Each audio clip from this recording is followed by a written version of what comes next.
আচ্ছা ঠিক আছে, দেখ 240 পাতায় আমরা কি শিখবো? ত্রিভুজ অঙ্কন আমরা অলরেডি করেছি, এবারে আমরা কি শিখবো? চতুর্ভুজ অঙ্কন। ঠিক আছে, চতুর্ভুজ অঙ্কন। আমরা বিভিন্ন রকম চতুর্ভুজ কিন্তু আগের দিন পড়লাম। আগের দিন আমরা বিভিন্ন রকম চতুর্ভুজ সম্পর্কে পড়েছি। এবার সেই যে চতুর্ভুজ গুলো পড়েছি এই সেইগুলো সম্পর্কে আঁকবো। তার আগে 241 নম্বর পেজটা একটুখানি দেখ কি বলছে, যে আমরা আগের ইউনিটের ত্রিভুজ অঙ্কনের জন্য যে পদ্ধতিগুলো, 4টে চ্যাপ্টার ছিল ত্রিভুজ অঙ্কনে, 8.1 2 3 4 ছিল, তাই তো? কি কি ভাবে আমরা ত্রিভুজ অঙ্কনটা করেছি? 4 রকম ভাবে আমরা ত্রিভুজ অঙ্কন করেছি। ত্রিভুজ অঙ্কনের জন্য আমরা 4 রকম করেছি। প্রথমে 1 নম্বর কি ছিল না, ত্রিভুজের 3টে বাহুর দৈর্ঘ্য জানা থাকলে আমরা ত্রিভুজটা অঙ্কন করতে পারছি। ঠিক আছে, ত্রিভুজের 3টে বাহুর দৈর্ঘ্য জানা থাকলে আমরা ত্রিভুজ অঙ্কন করতে পারছি। এসএসএস যেটা ছিল, এসএসএস পদ্ধতি। আচ্ছা, আর একটা কি ছিল? দুটো বাহু, দুটি বাহু আর একটি কোণ। ঠিক আছে, তাহলে এস এ এস এই একটা পদ্ধতিতে আমরা কিন্তু ত্রিভুজ অঙ্কন শিখেছি, মানে ওই 8.2 এ ছিল। 3 নম্বরটা কি শিখেছি? হ্যাঁ, দুটো কোণ, মানে আকার ক্ষেত্রে দুটি কোণ আর একটি বাহু। একটি বাহু এই জিনিসটা দিলে মানে এ এস এ পদ্ধতিটা কিরকম ছিল? ধর একটা এই লাইন, মাঝখানে লাইন নিয়ে এইদিকে একটা কোণ আঁকছিলাম আর এইদিকে একটা কোণ দিয়ে এরা দুজন একটা বিন্দুতে ছেদ করছিল। এইভাবে আমরা ত্রিভুজটা অঙ্কন করেছি। তো এই পদ্ধতিটা শিখেছিলাম। ঠিক আছে, আর একটা কি ছিল, যে ত্রিভুজের বিশেষ যদি ধর্ম RHS মানে সমকোণী ত্রিভুজের আর একটি বাহুর দৈর্ঘ্য। তো সেক্ষেত্রে 4 নম্বর পয়েন্টটা কি ছিল না, একটা সমকোণী ত্রিভুজের বলে আলাদা করে কোনটা বলছে না, যে কোনো দুটো বাহু দিয়ে দিলেই আমরা আঁকতে পারছিলাম। সেটা অনেক সময় অতিভুজ আর ভূমি, মানে এই ধর সমকোণী ত্রিভুজের এই যে এইটা এইটা এইটা অনেক সময় কি এই দুটো বাহু দিয়ে দিচ্ছিল, এটা অটোমেটিক পেয়ে যাচ্ছিলাম। আবার অনেক সময় এই বাহুটা বা এই বাহুটার মধ্যে যে কোনো একটা দিচ্ছিল আর অতিভুজের মান দিচ্ছিল, সেখান থেকে আমরা আঁকতে পারছিলাম। এই 4 রকম পদ্ধতিতে আমরা ত্রিভুজ অঙ্কন শিখেছি। এবারে আমরা শিখবো হচ্ছে চতুর্ভুজ অঙ্কন। দেখ 241 নম্বর পেজে চতুর্ভুজ অঙ্কনের কটা পদ্ধতি আছে? না, চতুর্ভুজ অঙ্কনের 5টা পদ্ধতি আছে। কি কি পদ্ধতি আছে না, 1 নম্বর, যদি 4টে বাহু, আগে পদ্ধতিগুলো এটা বলে দিই, তারপর 4টি বাহু ও একটি কোণ, এই একটি কর্ণ, 4টে বাহু আর একটা কর্ণর মান যদি জানা থাকে তাহলে আমরা চতুর্ভুজটা অঙ্কন করতে পারবো। কিরকম জাস্ট একটু শর্টে বলছি, তারপর আমি ভেঙে ভেঙে আলাদা করে দেবো। ধর 4টে বাহুর মান আর একটা কর্ণ, আমরা কি করব, ধর মাঝখান থেকে লাইন টেনে নেবো একটা এক্স, এটা ধর যে কোনো একটা নাম দিলাম। তারপর এই যে কর্ণর মানটা আমরা এখানে টেনে নিতে পারি। দুভাবে করা যায়। কর্ণর মানটা ধর এই যে এটা দিয়ে দেবে, কর্ণর মানটা ধর আমরা এখানে টেনে নিলাম। ঠিক আছে, ধর এরম একটা ছবি হবে সব সময়। আগে ধর এ বি সি ডি এরম ধরনের ধর একটা চতুর্ভুজ হবে। ঠিক আছে, তো এই এসি কর্ণটা আগে নিয়ে নেবো, এটা ধর এ বিন্দু, এটা সি। তারপরে এই যে 4টে বাহু, ধর এ বি বাহু, এখান থেকে বসে এখানে বৃত্তচাপ কাটবো। ডিসি বাহু এখান থেকে বসে এখানে বৃত্তচাপ কাটবো। এডি বাহু এখান থেকে বসে এখানে বৃত্তচাপ কাটবো। সিডি বাহু এখান থেকে বসে এখানে বৃত্ত করবো, করে এই দিক দিয়ে এই দুটো যোগ করবো, এই দিক দিয়ে এই দুটো যোগ করবো। ঠিক আছে, এ বি সি ডি এইভাবে হবে আমাদের ত্রিভুজটা, এ বি সি আর এটা ডি। এইভাবে হচ্ছে 4টে বাহু আর একটা কর্ণ দেয়া থাকলে আমরা আঁকতে পারবো। ঠিক আছে, আমি একটু পড়াবো সবগুলো, জাস্ট এখন বলছি এটা একটা পদ্ধতি। আচ্ছা, 2 নম্বর পদ্ধতি কি বলছে দেখ, 4টে বাহু আর একটা কোণের মান যদি দেয়া থাকে, 4টি বাহু ও একটি কোণ যদি দেয়া থাকে তাহলেও আমরা আঁকতে পারবো। সেক্ষেত্রে কিরকম হবে দেখ, 4টে বাহু আমরা উপরে টেনে নেব। ধর এইখান থেকে লাইন বানিলাম, ধর এইখান থেকে একটা বাহু নিলাম। ঠিক আছে, ধর এ বি বাহু নিলাম। এবার তোকে এই কোণটা বলে দেবে, তাহলে যে মাপের কোণ বলবে সেটা যেরকম ভাবে কাটতে হয়, এইখানে ধর একটা কোণ কাটলাম। তারপরে সেকেন্ড বাহুটার মাপ ধর নিয়ে এখান থেকে এখানে কাটবো। আর একটা যে বাহু বলবে সেটা এখান থেকে বসিয়ে এখানে কাটবো। আর 4 নম্বর যে বাহুটা এখান থেকে বসিয়ে এখানে কাটবো, এটা এইটা জুড়ে দেবো। এটা হচ্ছে 4টে বাহু আর একটা কোণ দিয়ে, এইখানে এই কোণটা গেল আর 4 দিক দিয়ে 4টে বাহু। এই বিন্দু থেকে এখানে একটা বাহু, এই বিন্দু থেকে এখানে একটা বাহু, এখান থেকে এখানে একটা বাহু, এখান থেকে এখানে একটা বাহু। করে এই চারটে যদি যোগ করি তাহলে আমরা কি পেলাম, চারটে বাহু আর একটা কোণ। এই পদ্ধতিতে একটা করা যেতে পারে। আচ্ছা, 3 নম্বর পদ্ধতি কি বলছে? 3 নম্বর পদ্ধতি তিনটে বাহু আর দুটো কোণ। তিনটে বাহু, তিনটি বাহু ও দুটি কোণ। এটার ছবিটা কিরকম হতে পারে না, এটার ওই তলা থেকে তুই লাইন টেনে নিলি আগে করে, একটা বাহু এখান থেকে এখানে কেটে নিলি। হ্যাঁ, এবার একটা বাহু হলো 1 নম্বর বাহু। আচ্ছা, এবার এই যে দুটো কোণ বলেছে, একটা কোণ আমরা এই বিন্দুতে কাটবো, ধর এরকম চলে গেল। একটা আর একটা যে কোণ সেটা ধর এই বিন্দুতে টানবো, সেটা এদিকেও হতে পারে এদিকেও হতে পারে, যেভাবে হবে। ধর এরকম বরাবর গেল, তাহলে একটা বাহু হলো এদিকে দুটো কোণ। আর দুটো বাহু আমাদের হাতে আছে, একটা বাহু আমরা এখান থেকে বসি এখানে কাটবো, আর একটা বাহু এখান থেকে বসি এখানে কাটবো। এটা এই দুটো যোগ করে দেবো, তাহলে একটা বাহু, দুটো বাহু, তিনটে বাহু, আর এই একটা কোণ, দুটো কোণ। এইভাবে আমরা কেটে নিতে পারবো। এই একটা পদ্ধতি, তিনটে বাহু আর দুটো কোণ। 4 নম্বর পদ্ধতি কি বলছে, আমি সবগুলোই তো পড়াবো পরপর। 4 নম্বর পদ্ধতি কি বলছে? বলছে দুটি বাহু ও তিনটে কোণ। দুটি বাহু ও তিনটি কোণ, সেক্ষেত্রে কিরাম ভাবে যায়? হ্যাঁ হ্যাঁ, দুটি সন্নিহিত মানে পাশাপাশি বাহু, সন্নিহিত মানে পরপর বাহু। তো সেটার ছবি কিরাম হবে? ধর এখান থেকে আমরা প্রথম বাহুটা এইটা নিয়ে নিলাম। আচ্ছা, একটা কোণ ধর এখান থেকে এখানে 1 নম্বর কোণ হলো, এটা 1 নম্বর বাহু। 2 নম্বর কোণটা ধর এখান থেকে বসিয়ে এইখানে 2 নম্বর কোণটা করলাম। আচ্ছা, এবার সন্নিহিত বাহু বলেছে ছবি অনুযায়ী, সেই বাহুটা ধর এইটার পাশে এই বাহুটাও হতে পারে, এটার পাশে এই বাহুটাও হতে পারে। ধর যদি এই দিকে হয় তাহলে 2 নম্বর বাহুটা এখান থেকে ধর এখানে কেটে নিলে, এটা 2 নম্বর বাহু। আর 3 নম্বর যে কোণটা, ওটা একটু খাতা ঘুরিয়ে করব, করে এই বিন্দু থেকে এরকম আসবে কোণটা, এইটা হচ্ছে 3 নম্বর কোণ। এইটা এই দিকে আসবে, যে বিন্দুতে ছেদ করবে আমরা তার চতুর্ভুজ পেয়ে যাব। তো এইটা হচ্ছে 4 নম্বর পদ্ধতি। আর 5 নম্বর পদ্ধতিটা হচ্ছে যে চতুর্ভুজের যদি বিশেষ কোনো ধর্ম বলে দেয়া থাকে, ঠিক আছে, এখানে দেখ কি বলছে, যখন কোনো বিশেষ ধর্ম জানা থাকে। 5 নম্বর হচ্ছে যখন বিশেষ ধর্ম জানা থাকে। এটার মানে কি? বিশেষ ধর্ম মানে এই যে চতুর্ভুজ আমরা কত রকম করলাম, 7 রকম আগের দিন, মানে টোটাল ধর সমদ্বিবাহু ত্রিভুজ আর সমদ্বিবাহু ট্রাপিজিয়াম আর শুধু ট্রাপিজিয়ামকে যদি দুটো আলাদা আলাদা ভাবি তাহলে আমরা 7 রকম করেছি। তো তার মধ্যে ধর বিশেষ ধর্ম বলতে ধর সামান্তরিক, ঠিক আছে। আচ্ছা, আয়তক্ষেত্র, তাহলে সামান্তরিক, আয়তক্ষেত্র, বর্গক্ষেত্র আর রম্বস, এইগুলো হচ্ছে বিশেষ ধর্ম, ঠিক আছে। এই বিশেষ ধর্ম মানে আয়তক্ষেত্রের ক্ষেত্রে আমাদের দুটো বাহু মানি যদি বলে দেয়, মানে দৈর্ঘ্য আর প্রস্থ, আয়তক্ষেত্রের কোণ 90 ডিগ্রি আমরা জানি, তাহলে এটা করে নিতে পারবো। মানে এখানে বাড়িয়ে এটা ধর দৈর্ঘ্য কাটলাম, এখান থেকে 90 ডিগ্রি করে এখানে প্রস্থ কাটবো, এই প্রস্থ সেম মাপ নিয়ে এখান থেকে বসি এখানে কাটবো, আর এই দৈর্ঘ্য সেম মাপ নিয়ে এখান থেকে বসি এখানে কাটবো, কেটে এটা জুড়ে দিলে আমরা আয়তক্ষেত্র পেয়ে যাবো। তো এইভাবে বিশেষ ধর্ম জানা থাকলে আমরা করতে পারবো, ঠিক আছে। আজকে আপাতত আমরা এই দুটো শিখবো, এই দুটো পদ্ধতি, তারপর যদি এটাও শেখা যায় এটা শিখবো, এই দুটো পদ্ধতি। হ্যাঁ, তো আয়তক্ষেত্রের কি একটা 90 ডিগ্রি অটোমেটিক্যালি সবাই 90 ডিগ্রি হয়ে যায়, তো আলাদা করে আবার তোকে 4টে আঁকতে হবে। একটা 90 এঁকে কাটলেই, আমি পড়াবো একটু পরে, একটা 90 এঁকে কাটলেই তোর অটোমেটিক্যালি বাকিগুলো 90 ডিগ্রি হয়ে যাবে, ঠিক আছে, কোনো অসুবিধা নেই। তাহলে আমরা দেখ 241 নম্বর পেজে একের অঙ্কটা যেটা করে দিয়েছে দেখ, আর এটা বুঝিয়ে দিয়ে এবার তোরা এইটা খাতায় করবি। 1 নম্বর এইটা শিখবো, ঠিক আছে। 4টে বাহু আর একটা কর্ণর মাপ যদি দেয়া থাকে, আর এইগুলো আঁকার সময় সব সময় একটা জিনিস বলে, সেটাকে বলে খসড়া চিত্র। খসড়া চিত্র মানে খাতার এক কোণে একটা ছোট করে এঁকে নিবি, এঁকে যে নামগুলো দেয়া থাকে সেই নামগুলো দিয়ে একটা এঁকে নিবি, তাহলে তোর বুঝতে সুবিধা হবে। আমি বুঝিয়ে দিচ্ছি একটু, দেখ কি বলছে।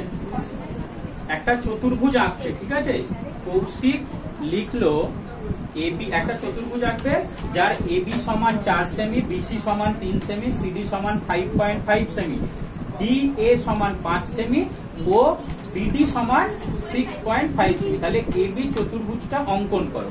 তাহলে ফার্স্টে এই পদ্ধতি চারটে বাহু একটা কোণ দিয়ে দিয়েছে। প্রথমেই তুই কি বলতে, তুই এরকম একটা এবিসিডি চতুর্ভুজ এঁকে নিবি, ছোট মানে এটা হাতে করে এমনি এবিসিডি চতুর্ভুজ এঁকে নাম দিয়ে দিবি। মানে তাহলে তুই বুঝতে পারবি তোকে কি মাপ দিয়ে দিয়েছে। ঠিক আছে, এবিসিডি, তাহলে এই বিডিটা কি কর্ণ, তুই বুঝতে পেরে গেলি যে কোনটা কর্ণ। ঠিক আছে, হ্যাঁ এসিটা হবে, তোকে যদি এসির মাপ দিত এসিটা দরকার পড়তো, বিডি দিয়েছে। এরপরে কি করবো দেখ, পাট পাট করে আগে বল। আগে আমরা এই যে 5টা বাহু দিয়েছে সেই 5টা বাহু কেটে নেব। এখানে দেখ কেটে দেওয়া আছে, তোরা শুধু ভালো করে শোন আর বল। তাহলে এবি কেটে নিলি, এবি কত 4। আচ্ছা তারপর কি বিসি, বিসি কত 3। আচ্ছা বিসি 3। তারপরে সিডি 5.5 হচ্ছে সিডি, আর ডিএ 4.5, তাই তো? আচ্ছা 5, হ্যাঁ শুধু 5। আর আরেকটা দিয়েছে বিডি, বিডিটা কত 6.5। এইগুলো দিয়ে দিয়েছে, এই মানগুলো দিয়ে দিয়েছে। এবার পাট পাট ভালো করে বলছি কি করবো না, প্রথমে আমরা এই যে ছবিটা এরম ভাবেও করা যায়, আর একটা হচ্ছে যদি এরম ভাবে ভাবি, ঠিক আছে, এরকম ভাবে যদি ভাবি, মানে এটা ধর বি বিন্দু হবে, তার মানে এ বি সি ডি, এইভাবে ভাববি এ বি সি ডি। যদি এসি কর্ণটা দিত তখন এরকম করতাম। দু রকম হতে পারে, এটা বিডি কর্ণ দিয়েছে বলে মাথা থেকে এ শুরু হবে, এটা খসড়া, মানে এটা ছোট করে একটা পেন্সিল দিয়ে মেখে নিবি, এটা স্কেল টেলও দরকার নেই, মেন আঁকবি এখানে তোর নিজের বোঝার জন্য। যদি এসি কর্ণ দিত তখন এখান থেকে এ শুরু হবে, মানে এ বি সি ডি। নাম সবসময় অ্যান্টি ক্লকওয়াইজ দিতে হয়। ঘড়ির কাঁটা কোন দিকে ঘোরে, ঘড়ির কাঁটা ধর এই বরাবর ঘোরে ক্লকওয়াইজ, আমরা নাম সবসময় অ্যান্টি ক্লকওয়াইজ দেবো, এইরকম ভাবে দেবো। ঠিক আছে, উল্টো দিকে দেবো। তো দু রকম হতে পারে, তো এই কনসেপ্টের ছবি এরম হতে পারে, এরম হতে পারে। এখন এটা আমাদের এইটা আছে। এবার কিভাবে আঁকবো দেখ, এবার আঁকবো তাহলে কিভাবে দেখ। তাহলে প্রথমে আমরা লম্বা করে লাইনটা টেনে নিলাম, নিয়ে এই বিন্দুটা বি, এবার আমরা স্কেল পেন্সিল ব্যবহার করে করছি, লম্বা করে লাইন টেনে এটা বি বিন্দু নাম দিয়ে দিলাম। এবার প্রথমে এই বিডিটা কম্পাস দিয়ে মাপ নিয়ে নিলি, নিয়ে বি থেকে ডি কেটে নিলি, হলো বিডিটা হলো। আচ্ছা এরপর কি করব, এবির মাপ নেবো, এবির মাপ নিয়ে বি বিন্দুতে বসিয়ে উপরে একটা বৃত্তচাপ কাটবো। আচ্ছা তারপরে এডির মাপ নেবো, এডি ডি এ একই, তাহলে ডি এর মাপ নেবো, ডি এর মাপ নিয়ে ডি বিন্দুতে বসিয়ে এখানে কাটবো। তাহলে এই বিন্দুটা আমরা এ পেয়ে গেলাম, পেয়ে এই দুটো যোগ করে দিই। আর তলায় কি আছে বিসি আর সিডি, তাহলে বিসি মাপটা নিবি, নিয়ে এই বিন্দুতে বসাবি, তলায় কাটবি। আর সিডি মাপটা নিবি, নিয়ে এই বিন্দুতে বসিয়ে তলায় কাটবি। তারপরে এই দুটো যোগ করে দিবি, তাহলে এটা সি বিন্দু হয়। এইভাবে হচ্ছে আমরা ত্রিভুজটা করবো। আর এইটা যেটা, এটা একটু বেশি বাড়ান থাকবে, দিয়ে এই বিন্দুটা এক্স নাম দিয়ে, এটা সবসময় রশ্মি। ঠিক আছে, এইভাবে হচ্ছে আঁকাটা করতে, বুঝতে পারলি? আবার একবার বলছি দেখ, প্রথমে 5টা লাইন টেনে নিলি, নিয়ে এই যে এই দু রকম ছবি মনে রাখবি। যদি বিডির মাপ দেয় এরকম ছবিটা দেখতে হবে, এসির মাপ দিলে এরকম ছবিটা দেখতে হবে। প্রথমে আমরা করব কি, এই বিন্দু থেকে একটা রশ্মি কেটে নিলাম, মোটামুটি বড় কাটবি, যত মাপ আছে তার চেয়ে বড়, 8 সেন্টি 9 সেন্টি। তারপরে ফার্স্টে বিডির মাপটা কম্পাস দিয়ে নিলি, নিয়ে বি বিন্দুতে বসিয়ে কেটে নিলি ফার্স্টে। সেকেন্ড স্টেপ হচ্ছে এই যে ছবিতে দেখ এবি আছে ওপরে, তাহলে এবির মাপ নিলি, বি বিন্দুতে বসালি, বৃত্তচাপ কাটলি। তারপরে এদিকে এডি আছে, তাহলে এডির মাপ নিলি, এডি ডি এ দুটো একই, এডির মাপ নিলি, ডি বিন্দুতে বসালি, আর একটা বৃত্তচাপ কাটলি। কেটে এই দুটো একটা জায়গায় ছেদ করলো, তো তাহলে জুড়ে দিলি। আচ্ছা এই দুটো জুড়ে দিলি। নেক্সট তলাতে দেখ কি আছে, বিসি আছে, তাহলে বিসির মাপ নে, বি বিন্দুতে বস, সিতে এইখানে তলায় বৃত্তচাপ কাট, আর সিডির মাপ নে, ডি বিন্দুতে বসা, আর একটা বৃত্তচাপ কাট। কেটে এই দুটো জুড়ে, ব্যাস ছবি হয়ে গেল। তাহলে এইভাবে করতে হবে, এটা করে দেওয়া আছে, আমরা এর পরেরটা করবো। আচ্ছা তাহলে এইভাবে আমাদের এবার পরের পাতা ওটা 242 পাতায়, 242 পাতায় নিজে করি 21.1। আর আমি যেটা বললাম না বুঝতে পারলে আর একবার ওই 242 পাতায় পরপর স্টেপ বাই স্টেপ দিয়ে দিয়েছে। এই অঙ্কন প্রণালী লিখতে হয় না কিন্তু পরীক্ষা, এটা তোর বোঝার জন্য, শুধু যে অঙ্কন প্রণালীটা দেওয়া আছে ওটা লিখতে হবে না, ওটা তোর বোঝার জন্য। হ্যাঁ ওই ছবিটাই, এক্সাক্ট এই ছবিটা। এই তো আমি এর পরেরটা করাবো, এই যে করি 21.1 এর একের অঙ্কটা দেখ, এইটা এখানে থাক 21.1 এর একের, এই সেম পদ্ধতিতে আগে একবার বুঝে নে কি করতে দিয়েছে। হ্যাঁ তুই শুরু করে দে। দেখ কি কি নাম, আচ্ছা চতুর্ভুজটার কি নাম, চতুর্ভুজটার কি নাম দিয়েছে? বলছে আমি একটি চতুর্ভুজ রেস্ট আঁকি, REST, যার RE 6 সেমি, ES 4.5 সেমি, ST 5 সেমি আর TR 5.5 সেমি আর ET সমান কত দিয়েছে 7.5। তাহলে প্রথমে একটা খসড়া ছবি এরকম এঁকে নিবি।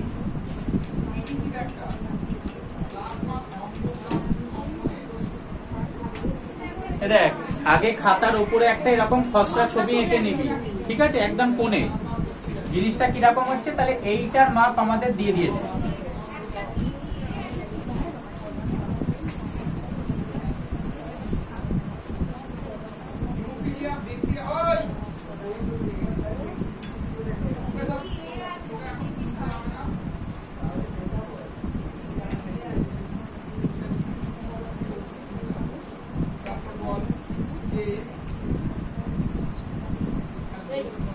আচ্ছা দেখ কি করব, তাহলে প্রথমে ওই যে যে মানগুলো দিয়েছে কেটে নি। কত কত দিয়েছে?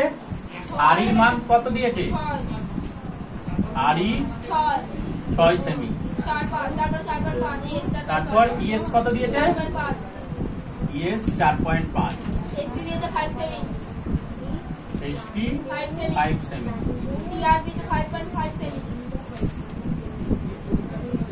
TR কত দিয়েছে?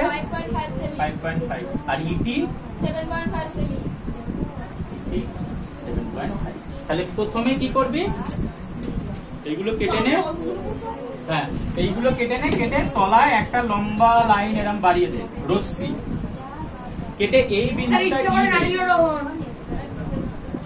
এই বিন্দুটা ই দে, আগে একবার বুঝে নে পুরোটা। এই বিন্দুটা ই দে, দিয়ে ইটি মাপ নে কম্পাস দিয়ে, নিয়ে এখান থেকে এখানে কেটে দে, ইটি হয়ে গেল। ঠিক আছে, এই ছবিটা দেখ, এবার RE ওপরে আছে, তাহলে RE মাপ নে, এই বিন্দুতে বসা, এখানে বৃত্তচাপ কাট। RE মাপ নে, এখানে বৃত্তচাপ কাট। আর TR মাপ নে, TR মাপ নে, T বিন্দুতে বসা, এখানে বৃত্তচাপ কাট। তাহলে এইটা করে যোগ করে দেব, তাহলে RET এইটা হয়ে গেল। এবার তলাতে ES আছে, ES মাপ নে, এই বিন্দুতে বসা, এখানে বৃত্তচাপ কাট। ST মাপ নে, এখানে বসা, এখানে বৃত্তচাপ কাট, করে এই দুটো যোগ করে দে, তাহলেই তোর হয়ে যাবে RES রেস্ট। আর এখানটা তোর X থাকবে, করে ফেল।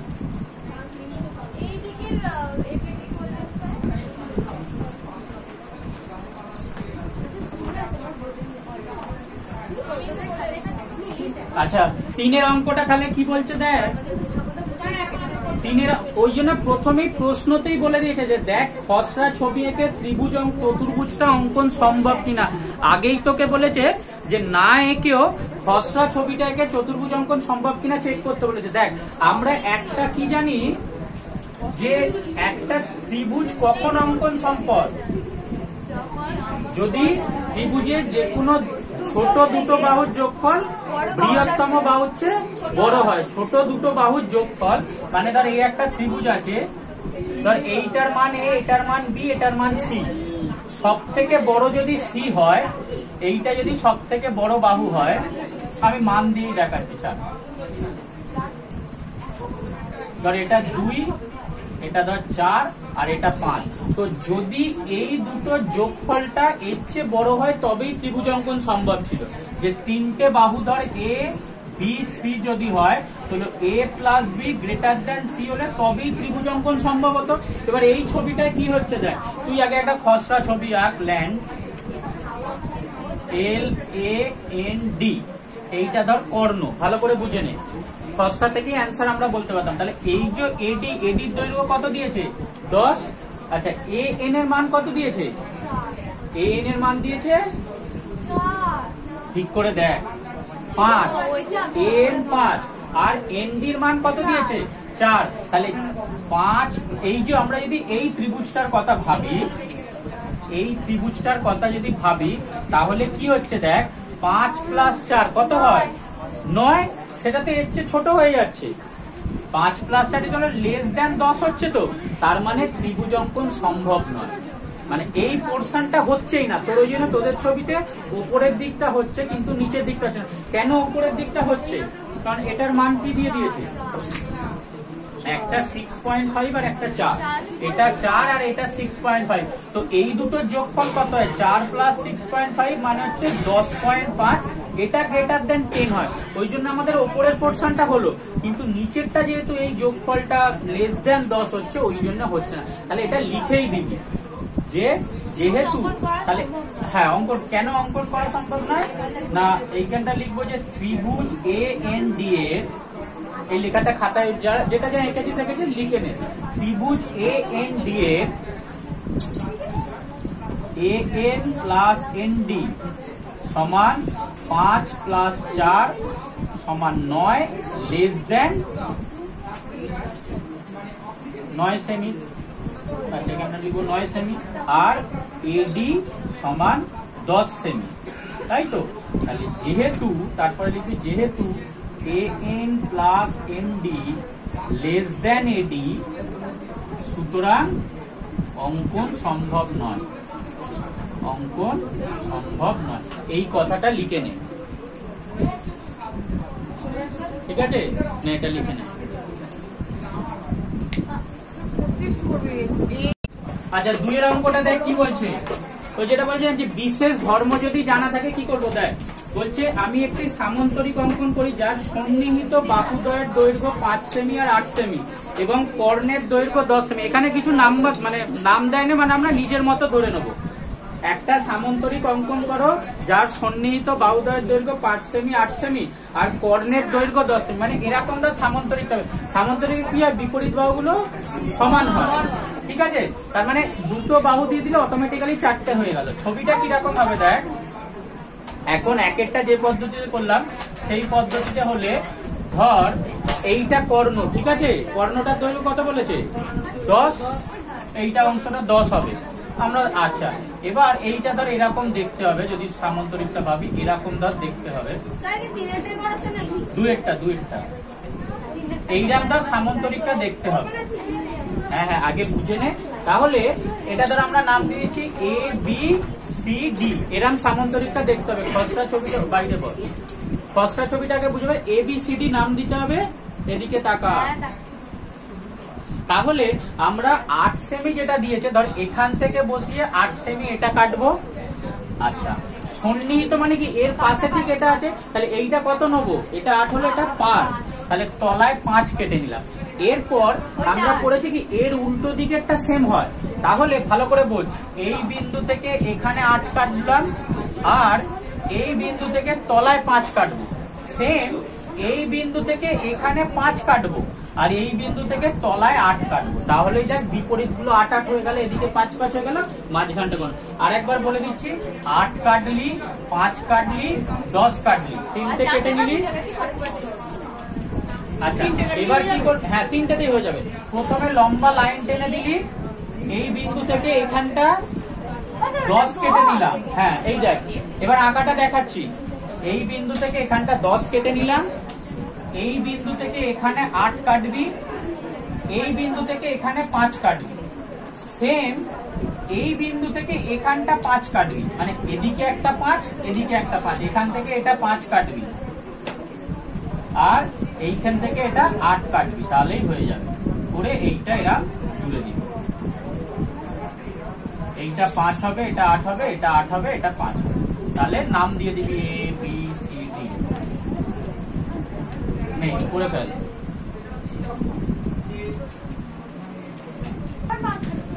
দেখ তলাতে লিখে নে সবাই, এই যে ছবিটা আঁকা, এবার লিখে ফেল যে ABCD চতুর্ভুজ চিহ্ন দিয়ে লেখ, ABCD হলো নির্ণেয় সামান্তরিক, নির্ণেয় সামান্তরিক, ABCD হলো নির্ণেয় সামান্তরিক। এরপরে 4 অঙ্কটা বলছি। হ্যাঁ হ্যাঁ হ্যাঁ ABCD হলো নির্ণেয় সামান্তরিক। এবার 4টা বলছি, ওকে একবার প্রশ্নটা দিয়ে দিত।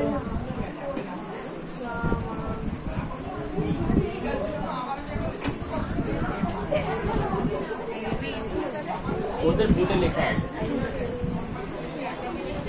আচ্ছা দেখ চারেরটা কি বলছে, রম্বস আঁকতে। রম্বসের কি চারটে বাহুই সমান, তাহলে রম্বসটা আঁকা আরো সোজা। এইরকমই যদি দেখতে ভাবিস, তোর এই কর্ণটা দিয়ে দিয়েছে আর এই বাহুগুলোর মাপ দিয়ে দিয়েছে, তাই তো? প্রত্যেকটা বাহুর দৈর্ঘ্য সমান, প্রত্যেকটা বাহুর দৈর্ঘ্য সমান। এদিকে দেখ, তাহলে কত কত দিয়েছে, কর্ণটা কত 5 সেমি, তাই তো? আর বাহু 3 সেমি। তাহলে কি করবি দেখ, প্রথমে এখানটা 5 কাটলি আর চারিদিকে 3 করে নেবো, মানে 3 মাপটা নিলি, এখান থেকে বসি এখানে, এখান থেকে এখানে, এখান থেকে এখানে, এখান থেকে এখানে, কেটে সবগুলো জুড়ে দিলেই পেয়ে যাবো। মানে চারিদিকে 3 কাটবো, চারিদিকে আমরা 3 কেটে নেবো।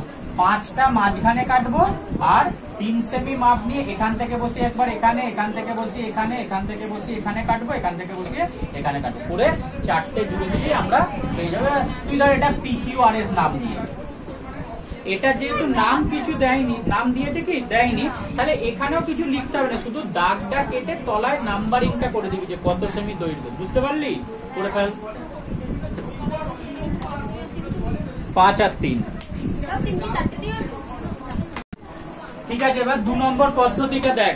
2 নম্বর পদ্ধতিটা কি বলেছে না, 1 নম্বর পদ্ধতিতে 4টে বাহু আর একটা কর্ণ ছিল। 2 নম্বর পদ্ধতিটা কি, 3টে বাহু আর 2টো কর্ণ, তাই তো? কি আছে 2 নম্বর পদ্ধতিটা, 4টি বাহু আর একটি কর্ণ, ওটা হচ্ছে 3 নম্বর পোর্শনে আছে। এখন ওই পেজ নম্বর 243-এ দেখ, 243-এ যে 2টো কর্ণ আর 3টে বাহু দেওয়া আছে, তো সেটা কিভাবে করতে হবে দেখ। তো 2টো বাহু আর 3টে কর্ণ দেয়া থাকলে মানে এরকম ছবিটা হবে। তোর ধর ABCD যদি ভাবিস, ঠিক আছে, তোর এই কর্ণটা আর এখান থেকে এই কর্ণটা দেওয়া আছে, এই কর্ণটা আর এই কর্ণটা দেওয়া আছে, আর এই যে 4টে বাহু আছে, এই 4টে বাহুর মধ্যে যে কোনো 3টে বাহু দেওয়া আছে। ভালো করে বল। আচ্ছা দেখ, তাহলে আমরা এদিকে তাকা, তাহলে এই 2টো কর্ণ, ঠিক আছে, এই একটা কর্ণ, এই একটা কর্ণ, এই 2টো কর্ণ আর 3টে বাহুর দৈর্ঘ্য দেওয়া থাকলে কিভাবে করব। প্রথমে এই ছবিটা খেয়াল কর, দেখ প্রশ্নটা কি বলছে 243 পাতায়, বলছে যে একটা PQRS চতুর্ভুজ এঁকেছে। একটা আগে আমরা খসড়া ছবিটা এঁকে নিই। এই ধর P হবে, Q হবে, R হবে, S হবে। এই PQRS একটা চতুর্ভুজ আঁকবো, সেই চতুর্ভুজের কি কি মান দিয়েছে দেখ। PQ 6 সেমি দিয়েছে, PQ 6 দিয়েছে, QR কত দিয়েছে, আচ্ছা RS PS আছে, PS কত 5, আর কর্ণ দুটো কত কত দিয়েছে, PR-টা 9 আর QS-টা 7 দিয়েছে। তাহলে আঁকবো কিভাবে দেখ, এবার ভালো করে বুঝে নে। তাহলে প্রথম ফার্স্ট কাজেই সেম, প্রত্যেকটা লাইন টেনে নেবো। ধর PQ কেটে নিলি 6, আচ্ছা QR কেটে নিলি 4.5, আচ্ছা PS কেটে নিলি পরের পাতা, PS কেটে নিলি 5.5, QS কেটে নিলি 7। না আগে বুঝে নে, এটা করে দেওয়া আছে, আমরা অনুশীলনে করবো। আর PR এর মান দিয়ে দিয়েছে 9, এই 5টা কেটে নিলাম। ফার্স্টে আগেরটার মতোই এই QS-টা কাটবো, তাহলে এখান থেকে লম্বা লাইন বাড়িয়ে দিলি, এটা ধর Q বিন্দু, এখান থেকে লম্বা লাইন বাড়িয়ে দিলি, দিয়ে QS মাপটা প্রথমে এখান থেকে এখানে QS-টা কেটে নিলি 7 ফার্স্টে। আচ্ছা সেকেন্ড স্টেপ তুই দেখবি, এই যে দেখ আকার করে উপর দিকে একটা ত্রিভুজ মতন পাচ্ছি, নিচের দিকে একটা ত্রিভুজ পাচ্ছি, তাই তো? তো দেখবি যে কোন দুটোর মান দেওয়া আছে, মানে উপরের 2টো বাহুর মাপ দেওয়া আছে না নিচের 2টো বাহুর মাপ দেওয়া আছে, আগে সেটা দেখবো। উপরের 2টো বাহুর মাপ দেওয়া আছে, এই যে PQ-র মাপ দেওয়া আছে আর PS-এর মাপ দেওয়া আছে, তাই তো? তাহলে PQ-র মাপটা নিলাম, কেটে এখানে কেটে নিলাম, মানে এই জায়গাটা P হবে আর কি। PQ-র মাপটা এখানে কাটলাম আর PS-এর মাপটা এখানে কেটে নিলাম। PQ-টা এখানে কাটলাম, PS-টা এখানে কেটে নিলাম, কেটে এই দুটো যোগ করে দিলাম। এটা হয়ে গেল 6, এটা হয়ে গেল 5.5। এবার তলার দিকে আমাদের আগের ছবিটা 2টো বাহু ছিল, কিন্তু এখানে 2টো বাহু নেই, এখানে তার বদলে কি আছে, একটা বাহু আছে, সেটা এদিকটা হতে পারে এদিকটা হতে পারে, আর তার সঙ্গে এই কর্ণটা আছে, তাই তো? তাহলে কি করব, এরপর এই ধর কিউআর এর মাপটা আছে, তাহলে কিউআর এর মাপটা এখান থেকে বসিয়ে এখানে কেটে নিলাম, মানে এখানটা তোর আর হবে আর কি। কিউআরটা পেলাম, আর কিসের মাপ আছে আমাদের, পিআর এর মাপ আছে। তো পিআর এর পি বিন্দুটা তো জানি কোথায়, তাহলে পিআর এর মাপটা নিয়ে পি বিন্দুতে বসাবো, বসিয়ে এইটা কেটে নেব। কিউআর এর মাপ নিলাম, কিউতে বসিয়ে এটা কাটলাম, পিআর এর মাপ নিলাম, পি বিন্দুতে বসিয়ে এটা কাটলাম, কাটলে এই ছেদটা পেয়ে গেলাম। এবার এইটা এটা যোগ করে দিলাম, এটা এটা যোগ করে দিলাম, আর এই কর্ণটাও যোগ করে দিলাম। হ্যাঁ, এটা এরকম সেম একটা অন্য আছে, ঠিক আছে। এইভাবে করব, মানে আগের ছবিটায় এই মাঝখান থেকে তোর এদিক থেকে এখানে, এদিক থেকে এখানে, আর এদিক থেকে এখানে, এদিক থেকে এখানে কেটে যোগ করেছিলাম। এটা একটু অন্যরকম, একটা পোর্শন সেম হবে আগেরটার মতো, আর একটা পোর্শন কি দিয়েছে, এই বাহুটা আর এটা না দিয়ে কর্ণ, মানে এখান থেকে এখানে এখান থেকে এটা কাটলাম, এখান থেকে এটা কাটলাম, আর এখান থেকে এটা, আর এইখান থেকে এটা কেটে এই দুটো। অনেক সময় এরকম হতে পারে, ধর তলার অংশটা দিয়েছে, ওপরেরটা করতে হবে, তখনও একই নিয়ম। ধর আরেকবার দেখাচ্ছি, এখান থেকে বসিয়ে সেক্ষেত্রে ধর তলার দুটো বাহু দিয়ে দিলে আগে তলারটা কেটে নেবো। এখান থেকে এখানে প্রথমে এই কর্ণটা কাটবি, ধর এবিসিডি যদি নাম দিই, ধর বি ডি দিয়ে দিয়েছে, তো বিডি কাটলাম, এরপরে বিসির মাপ দিয়েছে, বিসির মাপটা এখানে কাটলাম, আর সিডির মাপ দিয়েছে এখানে কাটলাম, ওটা জুড়ে দিলাম। এরপর যদি দেখা যায় এসির মাপ থাকবে আর এডি অথবা এবির মধ্যে কিছু একটা, তো এসির মাপ যদি দেওয়া থাকে, দাদা সি বিন্দু, এসির মাপ এখান থেকে এদিকে কাটবো, আর এবির মাপ যদি দেওয়া থাকে এখান থেকে এদিকে কাটবো, এটা এইটা জুড়তে হবে, এরকম হবে, ঠিক আছে। তো এইভাবেও হতে পারে। তাহলে আমরা করব, এবার কতটা করব, পরের পাতায় নিজে করি 21 পয়েন্ট দিয়ে একের অঙ্কটা কর। তাহলে নিজে করি 21 পয়েন্ট একে কি দিয়ে দিয়েছে, দেখ একটা গোল্ড চতুর্ভুজ আঁকতে দিয়েছে, মানে এরকম ধর আগে ছবিটা ওই খসড়া ছবি এখানে কি দিয়েছে, GOLD এইটা দিয়েছে, তাই তো। আচ্ছা কিসের, তাহলে কর্ণগুলো একসঙ্গে যোগ করে দে, এই একটা কর্ণ হবে, এই একটা কর্ণ হবে, কিসের কিসের মান দিয়েছে দেখ, জিএল এর মান দিয়েছে, মানে এই কর্ণটার মান দিয়েছে কত, 8, আর কিসের মান দিয়েছে, ডিও আর ওডি একই, মানে কর্ণ দুটোর মান একটা 10 একটা 8, আর কোন কোন বাহু মান দিয়েছে বল, কি কি বাহুর মাপ দিয়েছে, জিও দিয়েছে, এইটা দিয়েছে, জিওর কত নাম মান দিয়েছে 6, আর দিয়েছে OL5 আর DL 5.6, তাহলে OL5 আর DL 5.6, তাহলে এখানে দেখো ওই তলার ত্রিভুজের 3টে মাপ দেওয়া আছে, তাই তো। তাহলে কেটে নে, যেগুলো যা কাটার কেটে নে, GL কাট 8, OD কাট 10, আচ্ছা OL কাট 5, জিও কাট 6, আর DL কাট 5.6। এবার কি করবি, আগে লাইন বাড়িয়ে প্রথমেই কোনটা মাপ নেবো, ওডি, তাহলে ওডি মাপ নিয়ে এটা ও বিন্দু, ওডি কত 10, আগে এটা কেটে নে ওডি। আচ্ছা নেক্সট এই তলার, না না জিএলটা পরে, আগে তো এলই জানিস না জিএল কি, তাহলে এই তলার ত্রিভুজটা কমপ্লিট করবো, OL আর DL নেবো, OL মাপ নে এখান থেকে এখানে কাট, DL মাপ নে এখান থেকে এখানে কাট, OL আর DL টা আগে নিবি, এটা L করে এইটা যোগ করে দিবি, OL আর DL নিবি, ফার্স্ট হচ্ছে OD, তারপর হচ্ছে OL, তারপর হচ্ছে DL, এইগুলো নিবি, নিয়ে এই পোরশনটা পেয়ে গেলি। এরপরে তুই GL নিবি, GL নিয়ে এই বিন্দু থেকে এখানে কাট GL, আর ওজি বা জিওটা আমাদের আছে, জিওটা এখান থেকে বসে এখানে কেটে দে, তাহলে এটা জি পেয়ে গেলি। এবার এটা যোগ করে দে, এদিকে এটা যোগ করে দে, এই কর্ণটা টেনে, ব্যাস হয়ে গেল, ঠিক আছে। এটা 5, এটা 5.6, এটা 6। আর একটা ওর সঙ্গে প্রশ্ন অ্যাড করেছে, কি বলেছে বলতো, স্কেল দিয়ে জিডিটা মেপে দেখবি কত হয়েছে, জিডিটা আমাদের তো দেয়া ছিল না, জিডিটা মেপে দেখবি কত হচ্ছে, এটা মেপে দেখতে হবে, ঠিক আছে। তাহলে এইগুলোই আজকে থাকবে, আবার পরের দিন করবো, নে এটা কর।